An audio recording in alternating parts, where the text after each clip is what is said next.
top storylines in the 2020 and all of Canadian soccer in 2021. I almost said 2020. I think I did say 2020. Scratch that. It's 2021's top Canadian stories here, and this is actually a subject that one of the viewers a month ago there said in the comment section he would like to see. So I'm definitely want to deliver on this. It's a good idea here. So I went through everything that could be a story or a storyline in 2021 in Canadian soccer, not just the CPL, but the Canadian MLS teams, Canada soccer, everything. And I picked out 5 stories that I think are really going to be huge stories that are going to shape Canadian soccer in 2021. And those stories are, I mean, starting off with the Canadian women's national team. They have Olympics this summer. As long as everything hopefully falls in place, there will be Olympics in the summertime. In August, they're in Japan. How will that team look? I mean, they got a new head coach in Bev Pressman. The core of the team is another year older. I mean, Christine Sinclair is another year older. As great as she is, she's a GOAT legend. But I mean, I'm interested to see how well they play. I'm interested to see what young players step up to be major players on this team. Another big story here to talk about is what will the Canadian men's national team look like in 2021? They have a bunch of games scheduled up in 2021. This is like, I think, the most games the men's national team will be playing in the history of the men's national team program, because you got World Cup qualifiers, which start in March.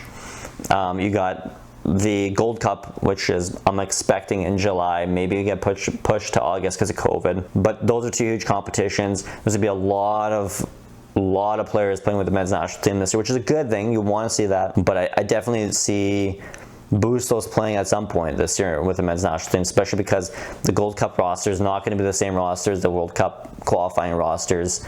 So those will be interesting to see. I think we're going to see a lot of CPL players. I think Didic, who's a player that's not in January's camp here, which I'm a bit surprised of. I think he'll play this year. Zator there, I think will play from Cavs on the men's national team this year. Another one is what will the Canadian Premier League look like in 2021? With COVID-19, there's a lot of uncertainties. I mean, last year, 2020, I'll be honest with you, I did not think there would be a 2020 CPL season. I didn't know how really invested these owners were. I didn't know if everything would fall in place with the government officials, with COVID numbers. But luckily, the league and its owners clearly are dedicated to this league and to these clubs and to developing players who are Canadian and even international players, and hopefully sell them off in the future, because we did get a 2020 season. It was only a month long, yes, but hey, it was better than nothing. It was fun, it was entertaining. The league definitely took another step forward in terms of its quality of play.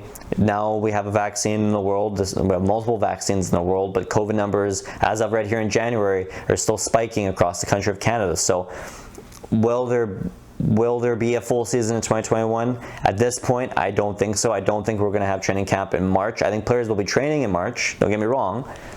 But that's not the same as having a training camp, having a preseason, having a full regular season. I don't think that's going to happen. I don't think we have competitive games in April, let's say.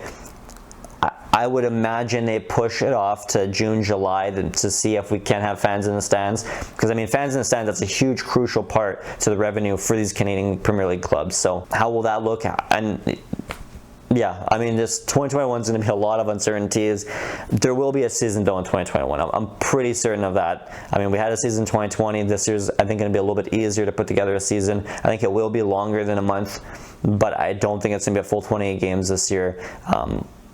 That's just my opinion, though. Let me know your opinions down in the comment section below if you're watching this on YouTube. But we move on here. The next story here, the fourth of 5 stories that are pretty big here, is can Forge FC become a dynasty in the Canadian Premier League? So Kerr Larson did say at the end of 2020 season when they won the championship that he considers Forge FC a dynasty. But to be a dynasty, you have to win 3 titles in a row. It has to be a good length of time where one club was the best club and ruled over the other clubs. And 2 years isn't that long of a time. I mean, that's short term. 3 years, that's everyone considers a dynasty, a team that wins at least 3 straight championships or more. So for Forge FC to be a real dynasty in the Canadian Premier League, they have to win a 3rd straight title, a 3rd straight North Star Shield here. So that's an interesting storyline for me in 2021. Can they bring back their core players from the last 2 seasons for one more run at the title? Can Bobby Smirtiotis get this team to the next level, even in CONCACAF competitions? Because Forge FC, they keep changing the game here for Canadian Premier League clubs. They keep leading the pack. They keep pushing the envelope. And that's a club you want to do that, but you also want other clubs to do that. And I think other clubs are pushing. And this is going to be a tight year in 2021.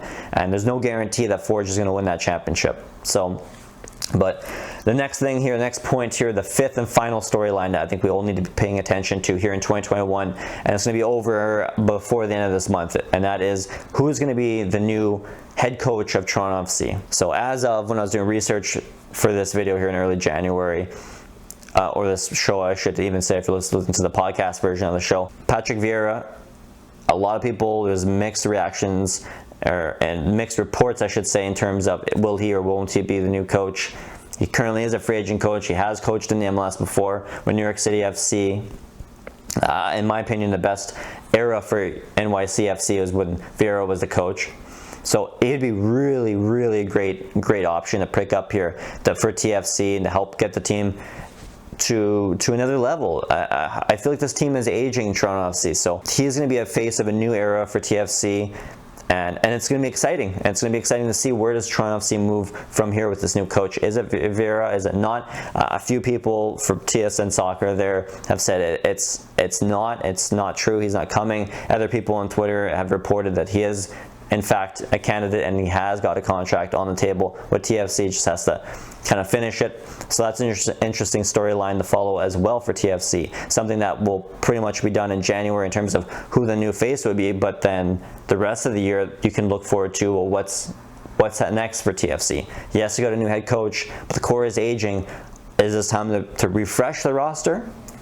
So, but those are the 5 stories here, the top 5 storylines I think to follow in 2021 in Canadian soccer. And yeah, let me know, guys, what you guys think about the top storylines. What are your top storylines in Canadian soccer right now in 2021? Let me know down in the comment section below if you're watching this on YouTube.